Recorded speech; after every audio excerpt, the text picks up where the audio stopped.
Good evening and welcome to Network. My name is Spumelele Zondi.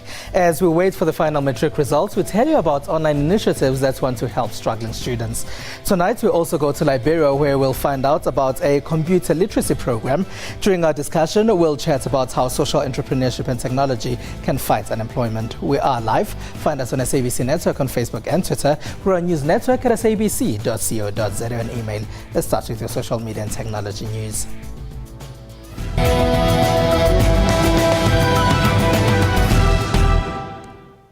As the country eagerly awaits matric results, the Department of Basic Education and Vodacom are working together to ensure that students have access to the basic textbook through digital platforms. These are for grades 10 to 12. This joint venture launches tomorrow. Noma Diko has the info for us. Years we've heard of students that would spend most of their academic calendar without textbooks. To try and fight this problem, government and Vodacom are making some school content available online. This is through Vodacom's eSchool service to be launched tomorrow. We really think that this is the contribution that we as Vodacom are making can make a huge difference to learner improvement in their scores, preparation for matric exams, etc. We'll start off with grades 8 to 10, grades 10 to 12, and then roll out for grades 8 to 10 as well, all in alignment with the curriculum of the government. Students will be able to go online on computers or mobile phones, register and get the content they need. They will also be able to do some exam preparations. We're also launching a e-portal, an education e-school is what we call it, Vodacom eSchool, where content for learners will be freely available for Vodacom subscribers. So this means there will be no data charges for people utilizing our portal. So kids can go on, they can do tests, they can assess themselves, they can be assessed, they can repeat a test if they want to improve their marks. They can also track their development online as well. In the 21st century, many of us take being computer literate for granted. We just switch on our computers and go about our business online. But in Liberia, being computer literate is still just taking root. The country has just come out of 2 decades of civil war to find that computer literacy is now a prerequisite for securing a good job. One computer center in the country is helping young people there to leapfrog into the digital age. Sylvester is a university graduate in Liberia, but he is unemployed and spends most of his hours outside this bar in the capital, Monrovia. The problem we are faced with: corruption, unemployment, the youth human capacity building, they are all on the increase. In a country still rebuilding from years of civil war, Liberia has to turn to technology to fast-track its economic development. Unlike Sylvester, this group of students at the Youth Action International Center is fortunate. They believe computer literacy will help them avoid unemployment once they complete their course. One of them is Comfort Parkinson, who before being computer literate could not get a job in a country with an 85% unemployment rate. Thanks to this computer center, she is now a banker. I was able to find a job with a little knowledge I had on a computer.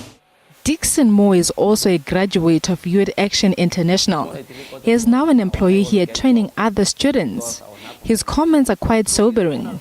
He says although unemployment is very high in Liberia, the few jobs available almost all require the knowledge of using a computer. In Liberia now, before you can get a job, you must be computer literate. Almost every job that they have, the prerequisite is one of the prerequisites is computer literate. Unfortunately, Youth Action International has only 10 to 15 computers at this center. And with the weaker domestic private sector and higher computer illiteracy in Liberia, the future for many young people like graduate Sylvester remains bleak. A lot of us have dealt with dying phone batteries. Sometimes this happens when one isn't near charging points or during a power outage. A Rwandan innovator has developed a solar-powered mobile phone charger that is helping many residents of Kigali. When we met Henry Nyakarundi earlier in 2014, he was making good use of the sun. Through his solar-powered mobile charging system, the 36-year-old was giving people a power backup. His outlet is based at the Kigali main market, which is a business hub for many Rwandans. Today, Nyakarundi is going even bigger. All the kiosks will be branded Airtel Rwanda, but we'll be doing actually Airtel money on the kiosks. As 2015 beckons, Nyakarundi will be looking forward to involve high-tech means to grow his business and make his kiosk the preferred choice to many. People will be able to access and get... Without a strong SME, Africa will not move forward. That's just the way I feel. And as long as we keep depending and buying, purchasing products that are made somewhere else, we're not going to have this economic growth that we need.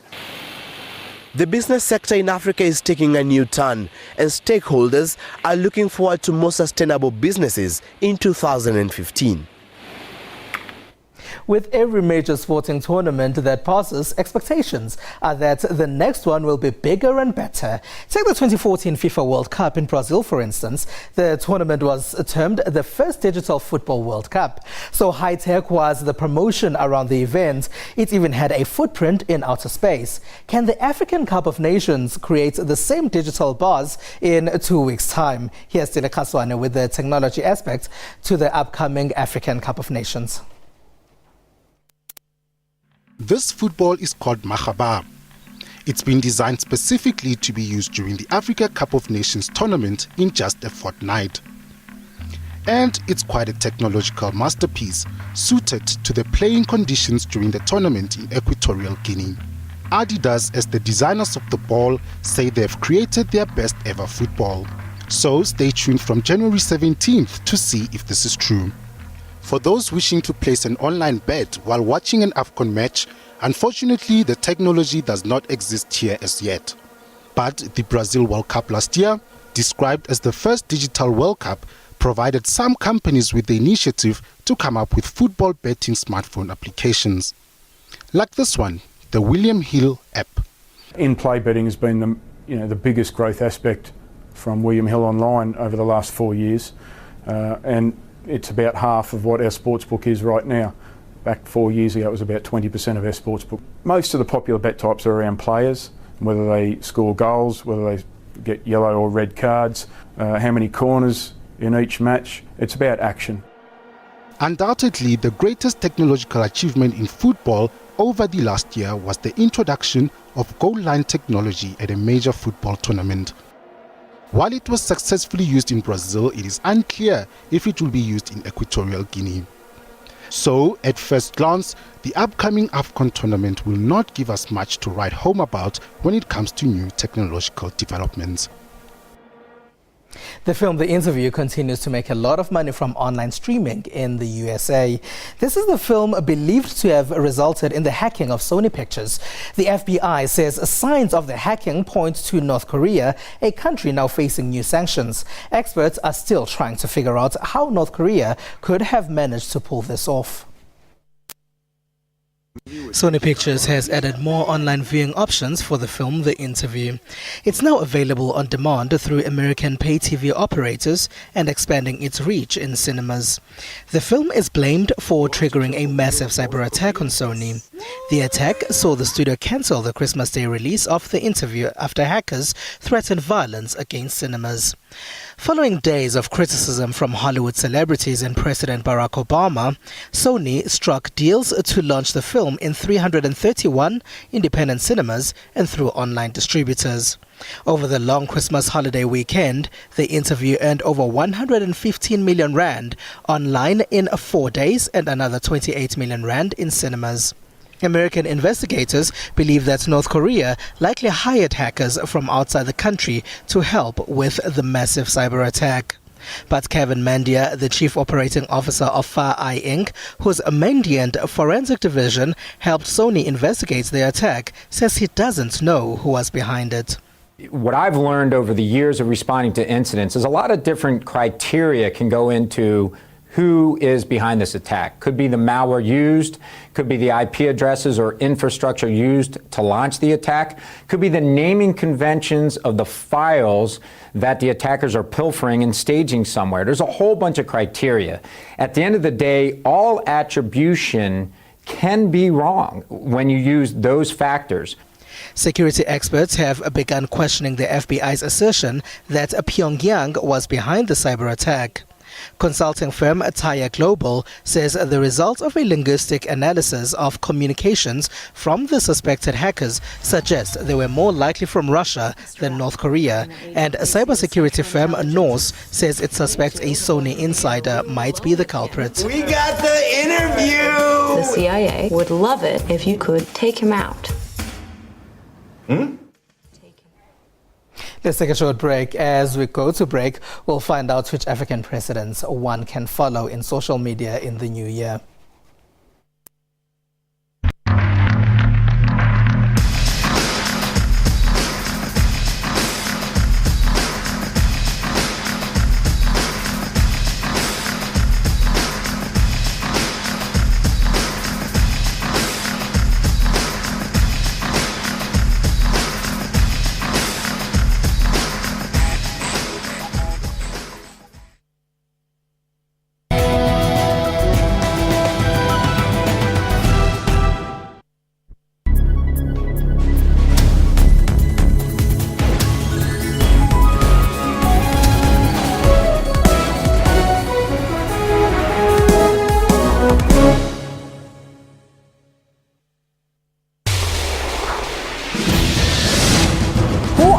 You ask? This is who we are. We are technologically driven. We are unashamedly Afrocentric. We advise you not only on legal matters, but on health issues as well. We bring imagination to life. We celebrate arts and culture and lifestyle. We tackle life challenges head on. We dig deep. We probe. We question. We invite you to take a view from our house, as we tell it without fear, separating fiction from factual. We are the SABC News Channel. All news, all global, all the time.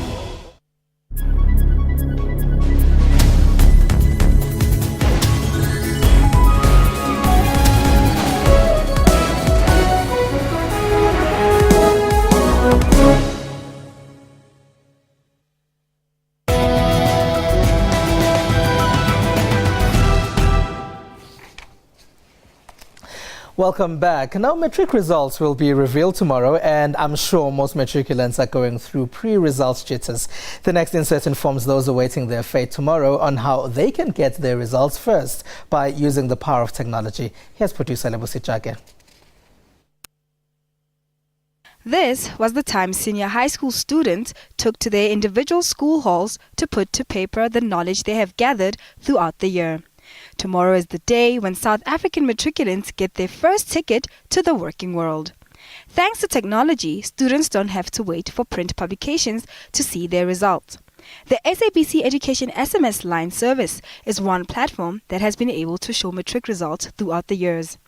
We as the SABC Education saw it important and fit that we put together a resource that will be helpful to our matriculants. Students can text their ID numbers to the number 35658. This, however, will cost R3. Another alternative is the Department of Basic Education's website. This is where all matric results will be displayed. Only students need to have their IDs and exam numbers at hand. Due to stampedes that occurred in 2010, caused by parents who were rushing into universities for late registrations, South African universities have since become strict with their no walk-ins rule, urging parents to use online platforms to enroll their children. Since results are coming out tomorrow, matriculants must know that a matric pass is the first step into the real world and, most importantly, the labor market. Our next guest, Jake Willis from Lulaway Job Centers, will tell us about some of the methods that can help unemployed young people. Hello, and thank you for being a part of our network. Thank you for having me. Lulaway. I suppose it's a Zulu word for Lula. The easy way. The easy way. We've come up with an easier way for people to find work and ideally for people that are looking for people to employ them to find them. Yeah. What is this easy way and how does it work exactly? So the concept is a job center. As I'm sure every young person knows, and I'm sure I know from my experience, looking for work is just a terrible experience. You know, you walk around, you send your CVs into the big black void. You email them, you fax them, you phone, you try, and really you get very little out of it. And particularly in South Africa at the entry-level sort of space, it's incredibly difficult for young people to get their first foot into the door and to find their first job. We've come up with the concept of a job center. We've got about 105 right now throughout the country, in most of the provinces. And these are centers where basically a young person could walk in, look at the job board and say, okay, I'd like to apply to this position, to that position. We'll have a profile created for him, his photograph taken, all of his documentation scanned in, and then he'll go through a series of assessments there and then. Really not rocket science assessments, just simple maths, English. Is it an online portal in a way? So it is an online portal for the employer. From the accessibility perspective, we utilize the internet. But as I always tell people, the concept is to take the internet to the next level. If you take Amazon, for argument's sake, they had an online portal where people were able to sort of buy things online. But if you see where they're spending most of their money right now, they're spending it on creating these massive hubs throughout the US, throughout the world, because they realize in order to create next day delivery, you've got to have some kind of a physical outlet. We've basically, we're trying to create a physical outlet. We're creating a physical outlet for young people where they could basically go and say, okay, I'd like to apply to a job. These are my competencies. This is what I could do. Let me register. Let me get tested or assessed, and then get online. Then this online system is available to employers, but in a credible manner. So employers can know that if they go in there, they're going to see real pictures, they're going to see real documentation, they're going to see real assessment results, they're going to know what they're doing. And if an employer wants to be a part of Lulaway, how do they go about doing it? So they need to contact us. They can send us an email, we'll contact them immediately, we'll set up a meeting with them, we'll explain to them what's in it for them, what they could do, how they could go about it. We deal with them. We'll customize assessments for them. We will make sure that the information that they get online in the comfort of their office is customized for their needs, and the people that they get are right for them. These centers, where are they exactly? So we've got 105 centers. They're throughout the countries. They're through the country. We've got them in the townships, in Soweto, in Alex, in Diepsloot, in Kalicha, and all over. So we try to create accessible solutions. We try to create centers that are accessible to the young people where they are, to avoid them having to spend a fortune on transport, on printing CVs, on traveling. I mean, we all know that the cost of travel and transport is a massive component and a massive barrier to entry for young people when they're looking for jobs. All right, Jake Willis from Lulaway, thank you very much for being a part of our network. Thank you for having me. All right. Now let's continue with our countdown of the number of social media users following prominent African presidents. We'll be back after this break.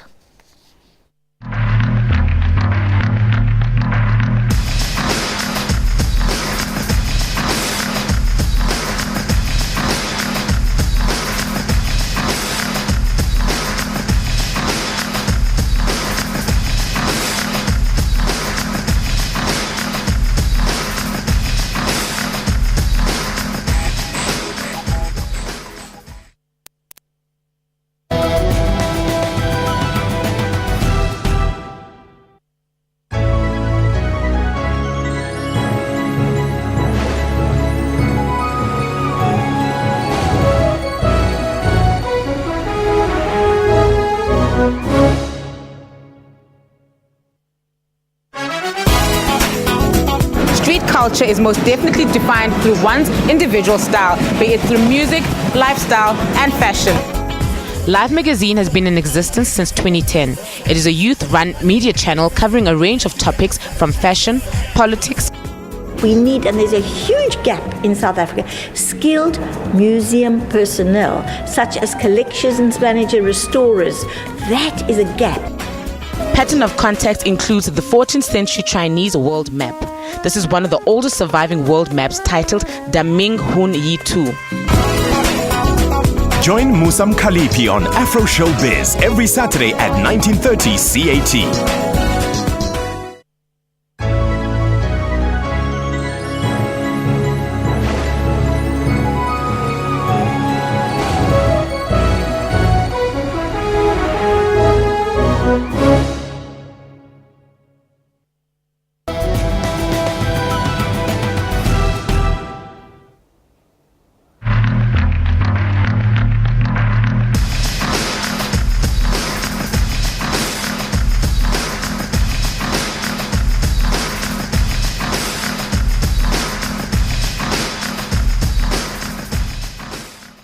There you have it, concluding our countdown of Africa's most followed presidents in social media platforms. That's President Abdel Fattah el-Sisi. He has close to 4 million followers on Facebook.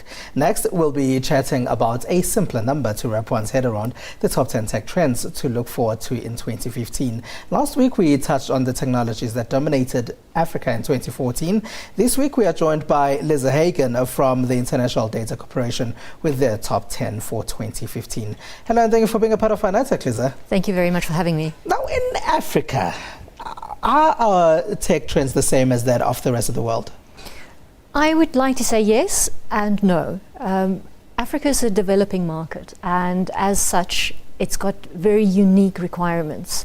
And what's really exciting is how fast the African continent is adapting and adopting ICT, literally to leapfrog technologies that they didn't have previously. And I think mobile penetration being an absolutely key aspect of that. And are ICT investments trying to solve Africa's challenges? Oh, absolutely. I'm very excited about that, and it's amazing to see the progress that's being made. I would like to reference e-learning or mobile learning. It could be mobile medicine or e-medicine. It could be governments interacting with their constituents. It could be organizations interacting with their target audiences. It's really booming. And you're saying it's going to improve in 2015? Absolutely. Yeah. Now, we're also seeing smartphone growth in Africa, but does that mean that we're doing away with feature phones now? No, not at all. I think we've got a very fancy sounding word for it, being bifurcation of smartphones and feature phones. No, bifurcation? Yes, it's going two routes. Yes, you do have a lot of smartphone adoption.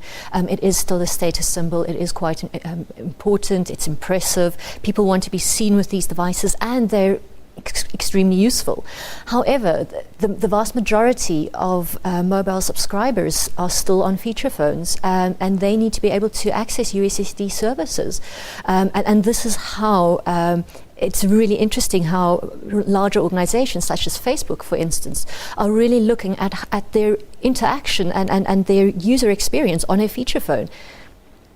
And those targeting Africans, whether it's like the solutions you mentioned earlier, like the e-health solutions, for example, are they realizing this? Are they realizing that feature phones are still big in Africa? They are. I think this is where we're coming back to your first question, where people assume that the African operating conditions would be similar to what you have in a more developed market.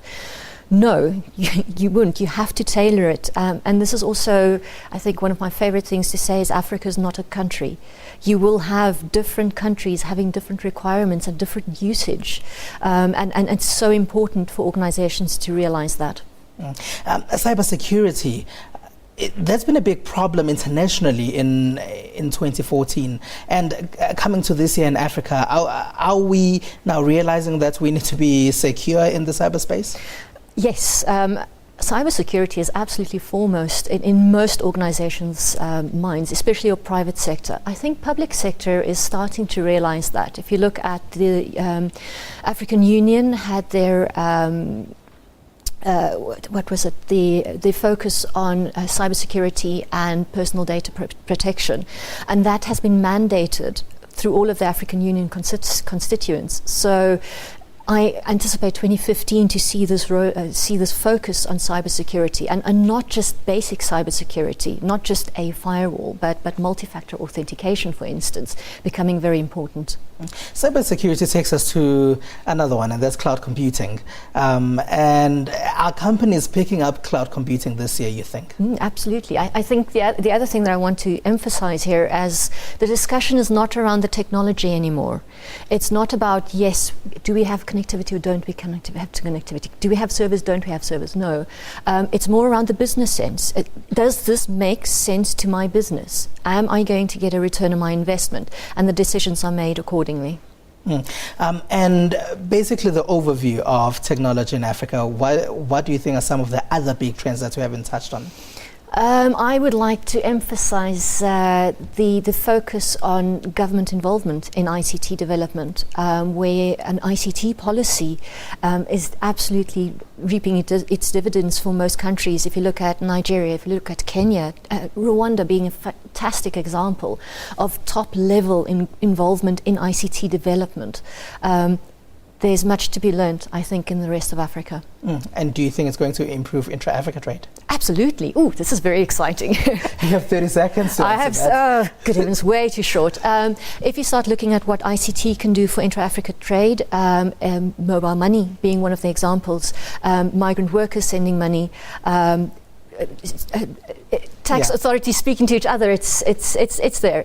It can happen. Lisa Hagen from the International Data Corporation, thank you very much for being a part of our network tonight. Thank you very much. Now let's find out what some people have been sharing in social media. Many in social media have been sharing their shock at the death of Fidel Odinga, the son of Kenya's former Prime Minister Raila Odinga. Police are still determining the cause of death of the 41-year-old. The hashtag RIP Fidel Odinga has been popular in social media. Because of the Bafana Bafana match against Zambia, coach Shakes Mashaba has been dominating. South Africa is preparing for the African Cup of Nations in Equatorial Guinea. The country's cricket team has been on fire by dominating the West Indies. As a result of this, the hashtag Protea Fire has been popular. They registered 421 for 10 in the first innings to the West Indies 329 for 10. And that's all we have for you. We leave you with a compilation of New Year's Eve celebrations in different African countries. You can find us on SABC Network on Facebook and Twitter. It's News Network at sabc.co.za on email. From myself, Siphumelele Zondi, and the rest of the network team, have a good one.